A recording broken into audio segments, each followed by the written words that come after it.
There are a lot of difficulties, a lot of challenges. We'll talk about all of them in detail. People put words in your mouth and kind of get the reputation as this doom and gloom guy. Jim Rickards is always talking about the end of the world, which I don't. I never use that expression. But I make the point that, despite the difficulties, we don't have to be victims. We're not helpless. We don't have to curl up in a ball. The key is to see it coming. If you can see things coming, you can deal with them accordingly. You can get through them, not only preserve wealth, but actually make money. I always point out the example of Hugo Stinnes, and people go, who's that? He was an industrialist in Weimar, Germany in the early 1920s, and he could see the hyperinflation coming long before the middle class, long before anybody else. He went out and borrowed an enormous amount of Reichsmarks, that was the currency at the time, and just bought industrial assets, coal mines, vessels, natural resources, etc. So here comes the hyperinflation. He gives it a little time. He pays back his debts. I would say pennies on the dollar, like a millionth of a penny on the dollar, in other words. But he paid it back. They were sweeping the money down the sewers, but he paid back his debts and kept all the assets. And he became the richest man in Germany. And my German's not very good, but his nickname was Inflationskönig, which means the inflation king.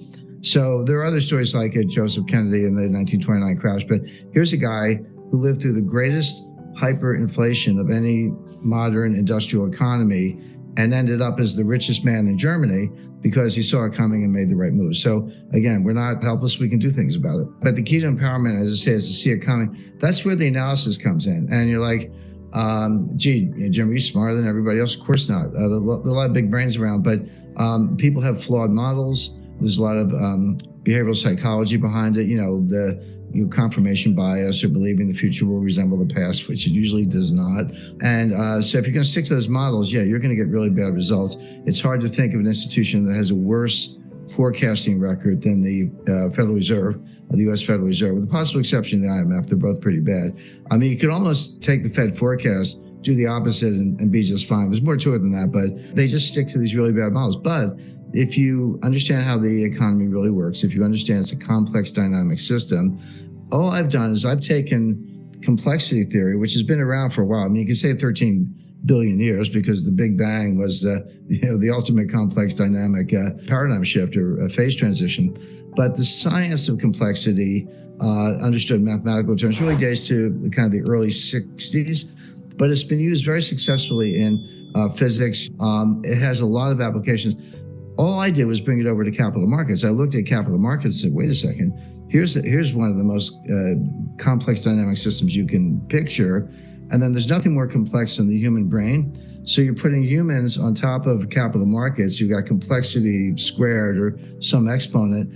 And those models work brilliantly. But try getting anyone to understand it or do that work is difficult. But again, the point is, if you have the right models, and I would include behavioral psychology, a good dose of history, complexity theory, and a few other branches of applied mathematics, you can get very good results. But if you stick to, the Phillips curve and non-accelerating inflation, unemployment rate, and a lot of other nonsense the Fed uses, you're gonna get it wrong. Does the future resemble the past with some probability, some degree of distribution of probability? Not always. I mean, and maybe less frequently now than ever. And they also assume that prices move continuously. Prices go up and down, of course, but markets don't move continuously. Or if they do, it's when you don't care. When you do care, they just gap. They gap down or they gap up. You miss it, you blink, and it's at a completely different level. It's been repriced. Now, you can still get in and out, but you've either made a lot of money or lost a lot of money, in the blink of an eye. So when you take those characteristics, and this is how I started kind of deconstructing it, if you will, and said, well, look, markets are not efficient. That's nonsense. They don't move continuously and slowly. They gap up and they gap down. And if you're not ready for that, you've missed the boat. Nothing's risk-free. So why don't we start there? When I started identifying those factors that, in my view, were incorrectly applied, and you say, well, what looks like that? Well, the answer is a complex dynamic system. A system that produces hurricanes and tornadoes and lightning bolts and power outages and earthquakes and tsunamis. Those are all examples of the results of complex dynamic systems.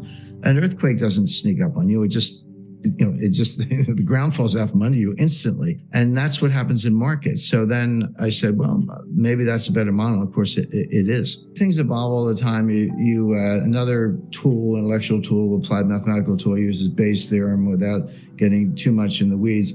And I learned Bayes Theorem at the CIA because I always say, if you have all the facts, a smart high school kid can solve the problem. The intelligence agencies and others, and people in capital markets, have to solve problems when you don't have all the facts.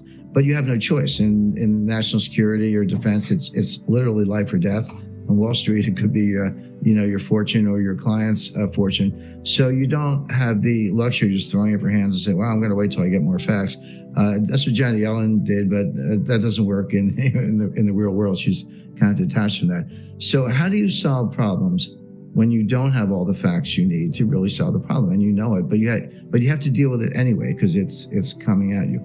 Well, Bayes' theorem says assign an initial probability, a priori assumption. Just not make it up, but do the best you can, recognizing that you're going to fall short, that you've got missing pieces in the puzzle, if you want to put it that way.